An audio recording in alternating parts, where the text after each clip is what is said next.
Hello everyone, আসসালামু আলাইকুম। সবাই কেমন আছেন? আশা করি সবাই ভালো আছেন। যে যেখান থেকে সব সময় আমার চ্যানেলে আমার ভিডিওগুলো দেখেন এবং লাইক করেন, তাদেরকে অসংখ্য ধন্যবাদ।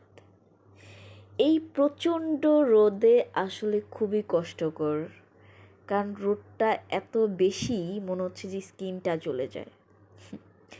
কিন্তু এই ঈদের আনন্দ আসলে খুব, আমরা যারা কর্মব্যস্ত মানুষ তাদের কাছে এক সপ্তাহ বা 5-6 দিন আসলে খুব কম সময় মনে হয়। পরিবারের কাছে থাকাটা খুবই কম সময় মনে হয়, কারণ যখন ছুটিটা আসলে শেষ হওয়ার 2-3 দিন থাকে তখন থেকে মনে হয় ইস, আরও 2টা দিন যদি পরিবারের সাথে থাকতে পারতাম, আরও কিছু সময় যদি পরিবারকে দিতে পারতাম। এখনও তো ঘোরা শেষ হলো না, এখনও তো কোরবানির যে একটা গন্ধ মাংসের, সেটা গেল না।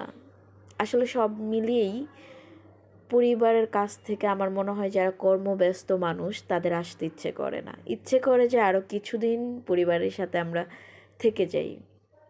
কিন্তু কি আর করা, যেহেতু আমরা কর্মব্যস্ত মানুষ, কাজ না করলে তো মানে চলা পসিবল না। সেক্ষেত্রে বাধ্য হয়েই আসলে চলে আসতে হয় পরিবারকে ছেড়ে, কাজের প্রয়োজনে, নিজের প্রয়োজনে।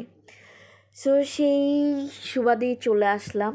আর দেখতেই পাচ্ছেন বাইরে প্রচণ্ড রোদ, আমার সাথে 2 সুন্দরী আছে। নিজেদেরকে মাঝে মাঝে একটু বিনোদন দিতে হয়, আর মাঝে মাঝে কিছু জিনিস আপনাদের সাথে শেয়ার করার চেষ্টা করি। যারা আসলে দেখছেন সব সময় আমার ভিডিওগুলা, যদি ভালো লাগে তাহলে শেয়ার করবেন। আরেকটা ব্যাপার হচ্ছে, নিজের পরিবারকে বেশি বেশি ভালোবাসবেন, নিজের মা বাবাকে এবং ভাই বোনকে, যদি আপনার সম্ভব হয়, ভালোবাসায় কোনো বাধা না থাকে।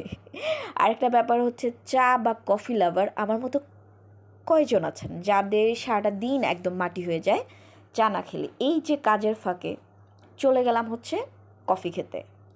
আর কফি মানি আসলে আড্ডা জমে যায়। কফি মানি চা বা কফিতে আসলে বন্ধুত্বের আড্ডা জমে যায়।